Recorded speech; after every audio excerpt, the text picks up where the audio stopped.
Hello and welcome to Joy in Our Town. I'm Sherry Duckworth, and joining me today is Dr. Carl Robinson. He is the director of the Greater Dallas Community Development. So that is the CDC.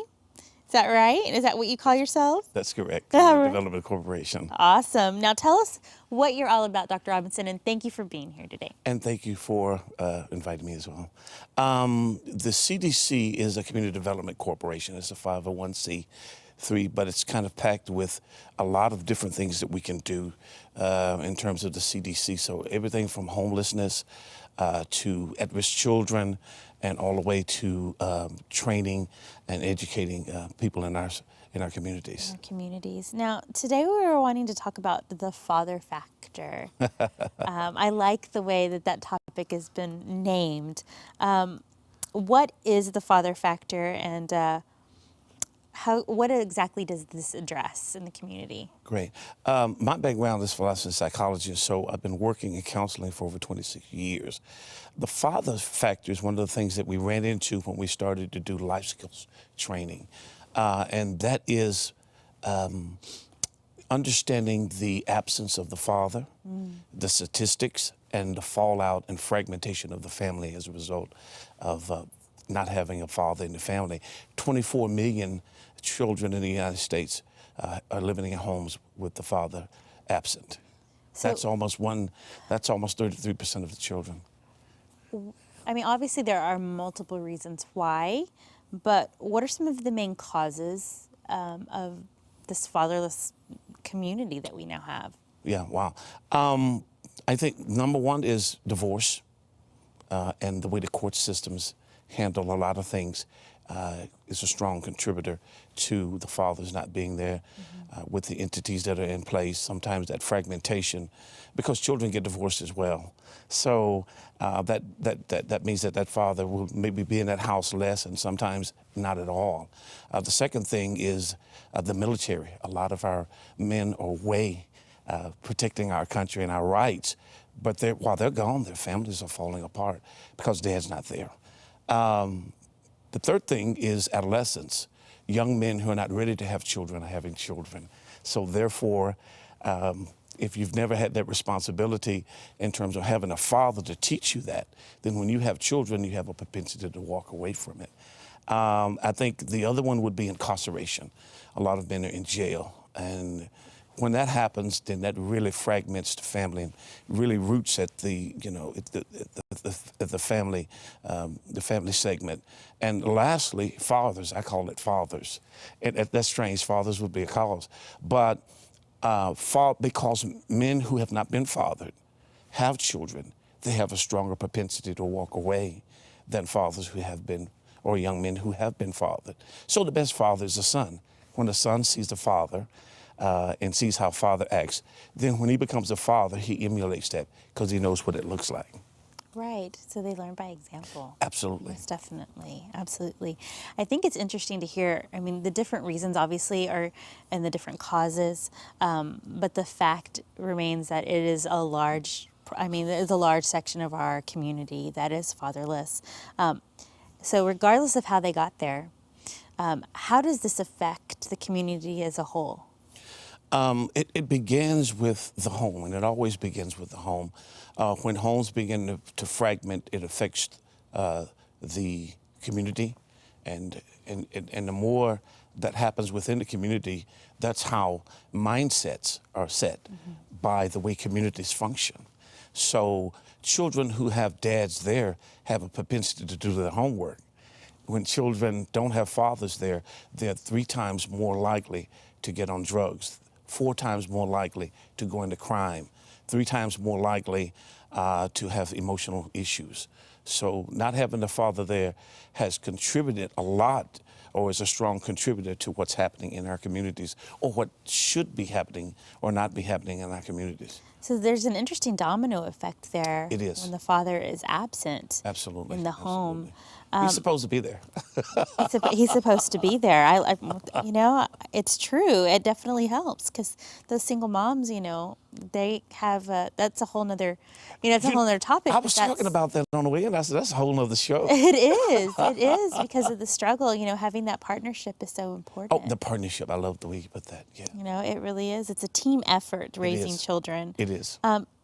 In saying that, because of the issue of the fact that, this is just a fact that we live with in our communities and in our society. In the North Texas area, what is being done to help fill in that gap? Because obviously, this is a fact. This is something that we face daily. There are a lot of kids out there who don't have that dad. A lot of those moms out there who don't have that partner, that, right. That team support. They're doing it on their own. They're team mom, by themselves. Is there anybody out there that can help, where's that village and what are they doing to help? I love the way you put that, where's the village? It's going to take a village to get us back. One of the things that we're doing through the CDC has been around over 19 years. We started when it wasn't fashionable to have a 501c3 or nonprofit, but we started that, and one of the things that we're doing is we're putting training things in place for men. We're putting together a helpline. You can find that information on our website as well.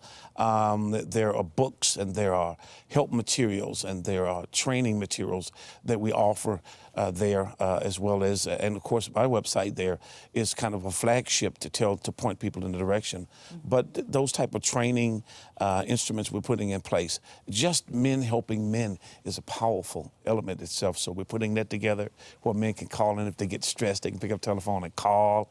And having a couple of things in the community where we're kind of having like a red carpet where we come in and this is what we're doing for men, that type thing. All that stuff is on the website as well. Now, how important is it for a young man to learn from another man? Wow, key question. I'm glad you.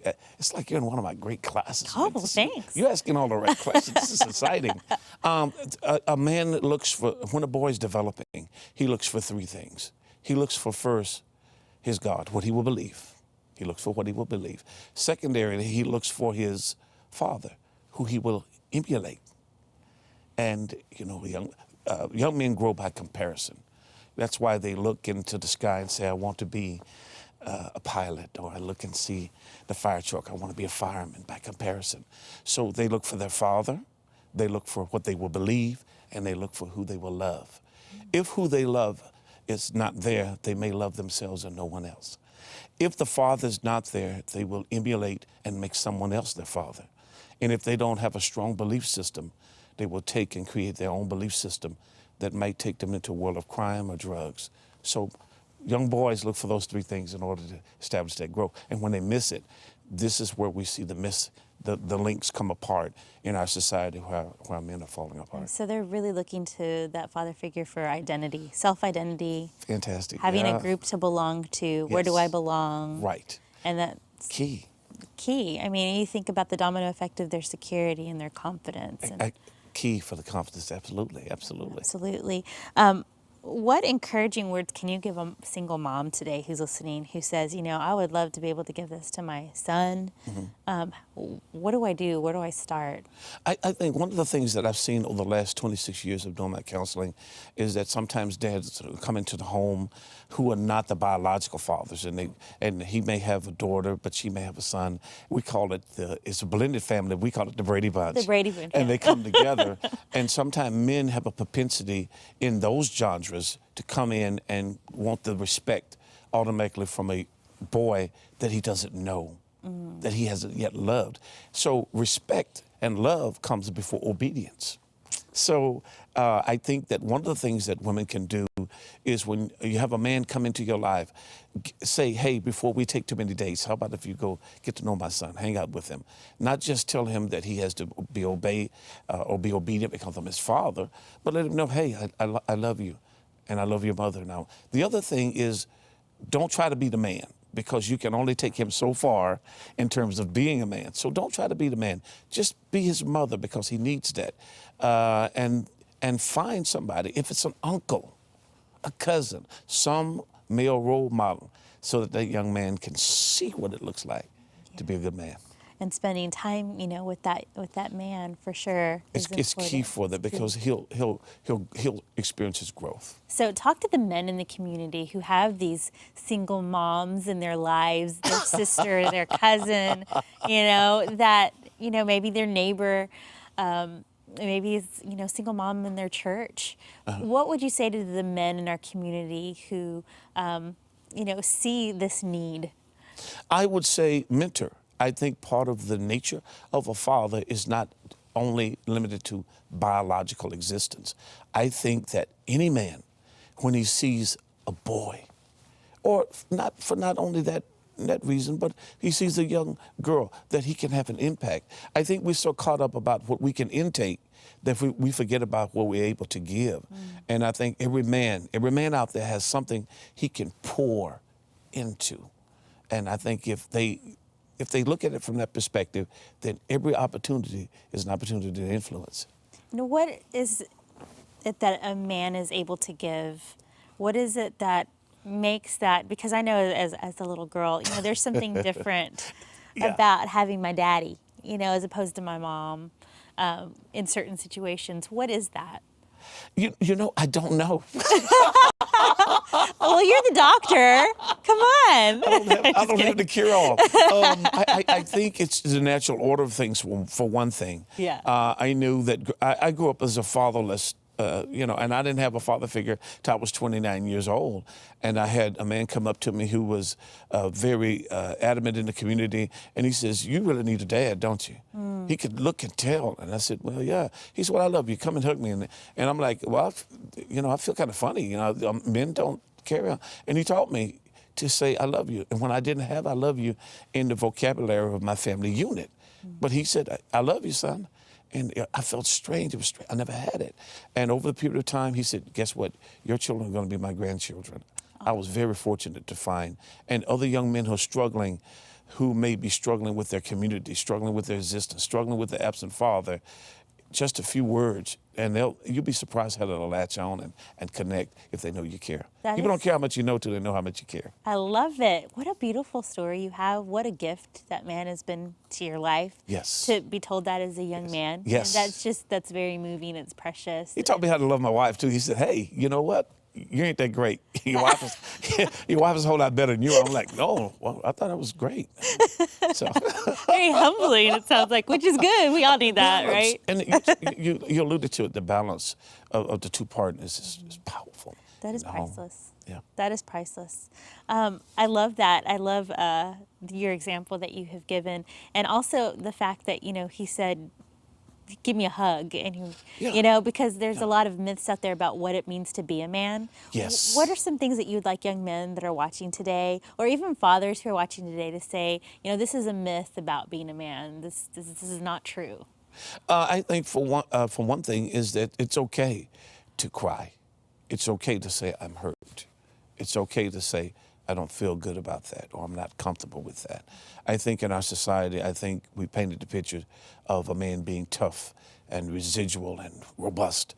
But I think that all men have a time when they should be able to cry, even in public, and show that as a man you have some feelings. And I think if you can't do that, then I don't know your emotional side. And that's one of the things we teach, emotional intelligence as well. I think for young men to understand that every man that was a great man, that did great things, had a mentor in his life. He had someone who poured into him. You just can't. In my yard, I have grass. And one of my neighbors, they don't have grass. It looks like grass, but they haven't nurtured it. They haven't watered it. They haven't seeded it. So it looks like grass, but it's not grass. And so I have grass, so I'm busy working it. So I think that they have the great ability to be seeded and to be sown into as well. That's beautiful. I like how you said the emotional intelligence. Emotional intelligence. I like that. I like that phrase. Well, awesome. Thank you so much for coming and talking with us. Thank you for having me. We appreciate you. And we thank you all today for watching Joy in Our Town.